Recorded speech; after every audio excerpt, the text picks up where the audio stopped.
Hello witches and magical souls, and welcome to Wayward Witchery.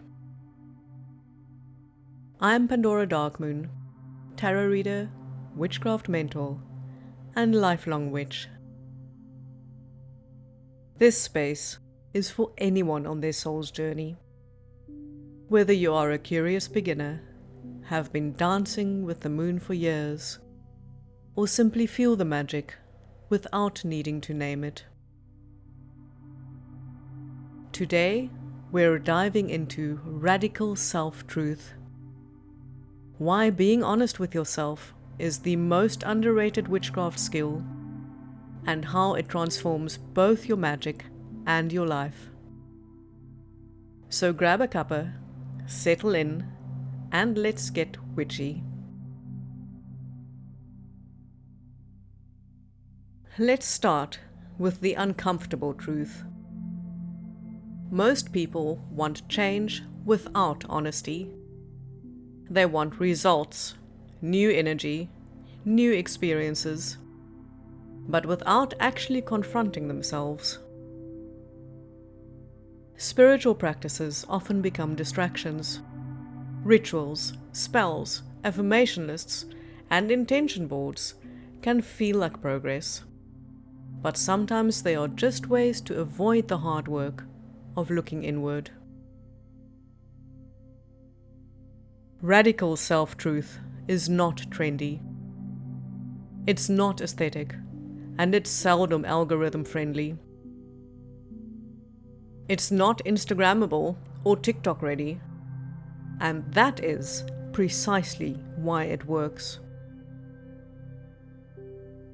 Radical self-truth is the load-bearing beam. Manifestation, boundaries, spell work, even happiness itself, all collapse without it. Cognitive dissonance is not a shadow to work with. It is a structural fault. No amount of candle dressing fixes a cracked foundation. This is the part most people resist. Muggles tend to hate this realization. Witches, eventually, learn to love it. And if we want magic, real boundaries, and meaningful growth, this is where we have to start. Not with the ritual, not with the spell, not with the intention board. Right here, with honesty. So, what do we mean by radical self-truth? Let's clear up some common misconceptions. It's not self-flagellation. It's not brutal honesty without compassion. It's not endless self-analysis for the sake of feeling deep. It is noticing your real motivations, acknowledging contradictions without spiritual spin, and letting uncomfortable truths exist without rushing to fix them. This is the backbone of ethical witchcraft.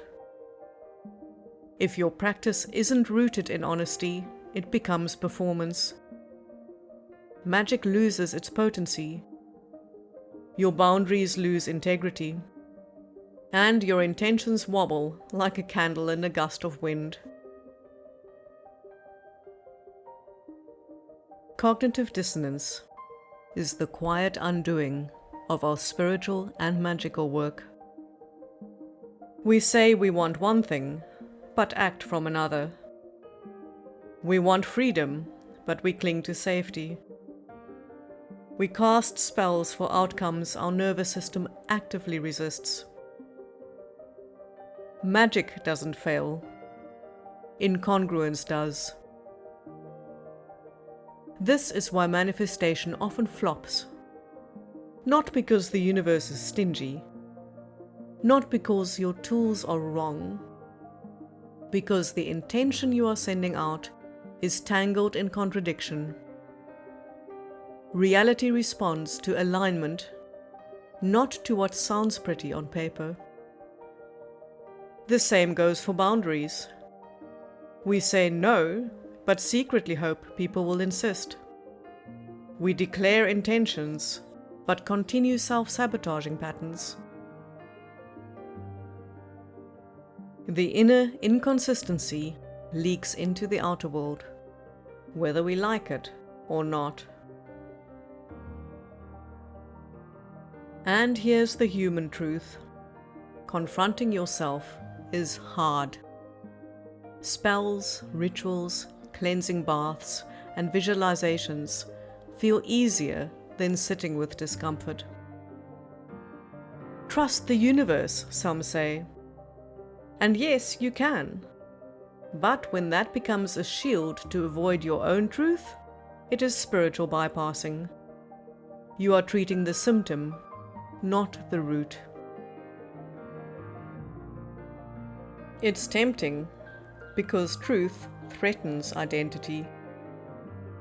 It can strip away illusions, reveal uncomfortable patterns, and make us question decisions we've long justified.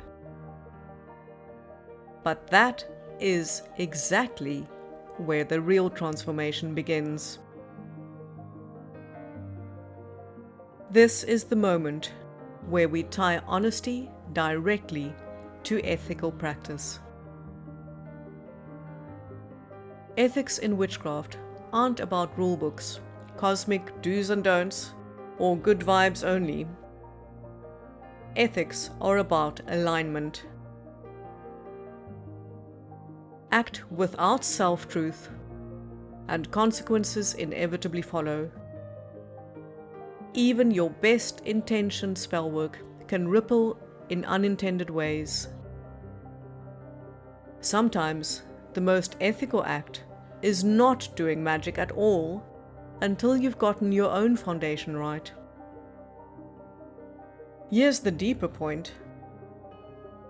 Living magically is a relationship with reality. Not just occasionally during a spell, but consistently. If our words do not match our actions, if our intentions wobble, we quietly teach the universe that our magic is negotiable. And that lesson shows up, often painfully, in every ritual, manifestation, and life choice. So, what does radical self-truth look like day to day? Asking, what do I actually want? And sitting with that answer. Noticing when a spell is being used to avoid a hard conversation or a real change. Letting desires shift without forcing consistency. Aligning actions with stated values, even when it's inconvenient. Even the small repeated acts of integrity create a reputation of accountability with yourself and with the universe. And here's the unexpected bonus. Even if the universe couldn't care less, living this way changes your experience of reality. You stop chasing trends and superficial results. You start learning real lessons. You start being unapologetically, undeniably yourself. If you take one thing from this episode, let it be this. The question is not, how do I manifest this? The real question is, what am I not being honest about yet? Without radical self-truth, nothing sticks. Your spells, your boundaries, your hopes, even your happiness, all of it collapses under the weight of contradiction. But embrace honesty, fully and unflinchingly, and everything changes. Integrity becomes magic. Truth becomes power. And even when the universe doesn't bend to your will, you bend yourself into alignment with your own life. That is the most potent spell of all. Thank you for joining me at Wayward Witchery today. I hope something in this episode stirred your soul.